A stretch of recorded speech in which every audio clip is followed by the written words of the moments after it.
مساء الخير، ازيكم عاملين ايه؟ النهارده هنعمل كيكة بالكراميل والتفاح. كيكة طبعا سهلة وبسيطة. هنقول المقادير على طول بعض بسرعة كده مع بعض.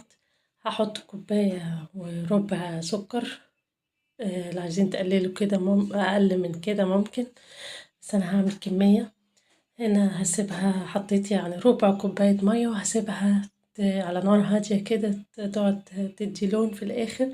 هوريهولكوا اهو. حطيت اللون ده كراميل، ما نغمقوش عن كده علشان ما يمررش، لازم يبقى بدرجة اللون الفاتحة دي اللي هيتدهب دي. هكون مقطعة تفاح، وهجيب الأول معلقة عسل كلوكوز. معلقة العسل الكلوكوز في الكراميل ده مهمة ليه؟ عشان ما يسكرش معانا، أو هتلاقوه ينشف كده، هي بتديله تيست حلو. هنا هروح جايبة التفاح، تفاح أي نوع تفاح، هقطعه قطع صغيرة وهضيفه على الكراميل دلوقتي اهو. زي ما انتم شايفين كده، طبعا كنت قطعت دول حدود 3 كبار، اللي انا زي ما قلت لكم انا عاملة كمية. وهجيب ربع كوباية كريمة لباني وهضيفها كده. هيكرمل الكراميل. بصوا، لو خدتوا بالكم هتلاقوه، بصوا بدأ يقفش كده ويقفل ويتجمد، فهيرجع يفك تاني يعني. هنسيبه على النار هادية وهيفك تاني كله هيندمج مع بعضه. هقعد اقلب وهسيبه على نار هادية شوية وهرجع لكم تشوفوه تاني.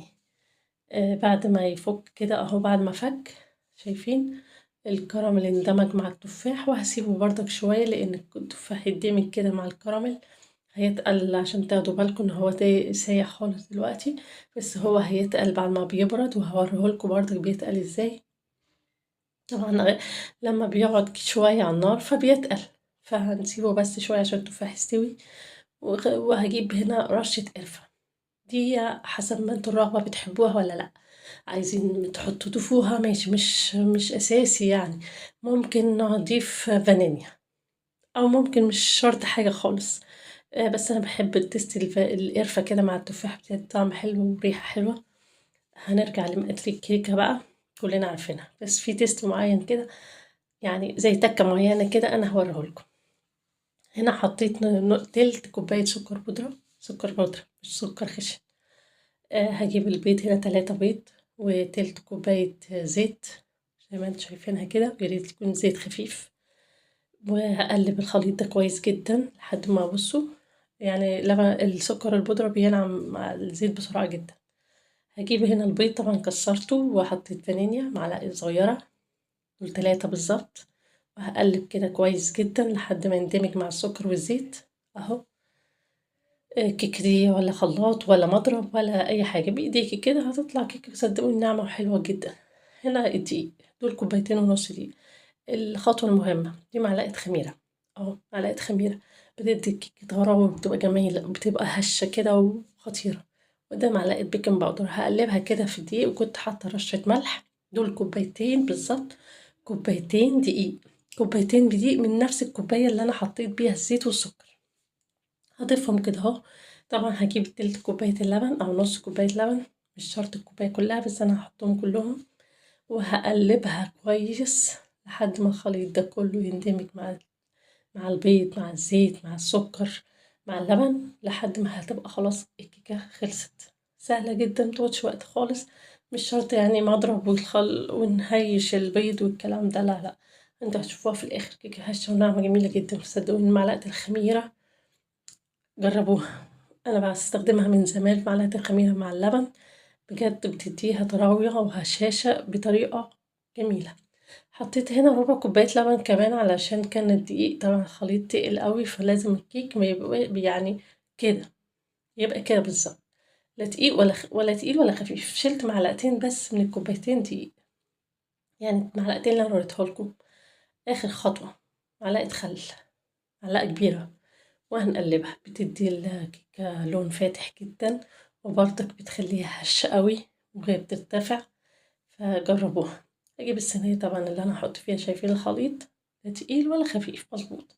هدهن الصينية هنا زيت عشان الخليط ده ميلزقش. وهضيف الخليط اللي انا عملته، طبعا اي صينية عندك، مش شرط الصينية زي كده، اي صينية. وهكون مشغلة الفرن. طبعا اهم حاجة قبل ما هبدأ في الكيكة لازم اشغل الفرن ادفيها، لان الجو ساقعة والكيكة لو دخلت في الفرن ساقعة هتلاقيها هبطانة ومش حلوة. هادخلها الأول على نار عالية وبعد كده هاهديها على 180 درجة حرارة، هتلاقوا الخليط ده ارتفع جدًا وهاوريه لكم برضك في الآخر. أهو بُص كده استوت، خلة كده في النُص، بُصوا أنا بادوس عليها مستوية.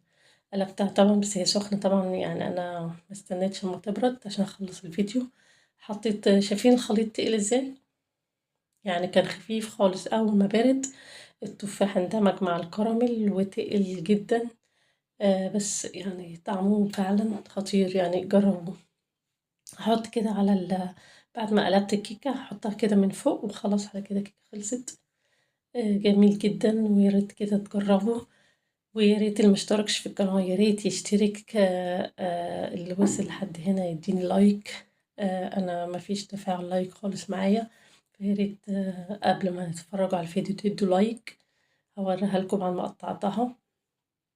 شايفين أنا باقطعها، الكيكة طرية جدًا على فكرة، بس أنا يعني مضطرية إن أنا أقطعها مع إن هي سخنة، بس هي أمّا بردت بقت أحلى، والكيك بيتقطع وهو بارد طبعًا بيبقى أحلى. شايفين من جوه فاتحة إزاي وهشة جدًا، فيا ريت تجربوها. بصوا من جوه أنا باحاول أوري لكم قلبها من جوه فاتح جدًا وهش وجميل. لايك وشير.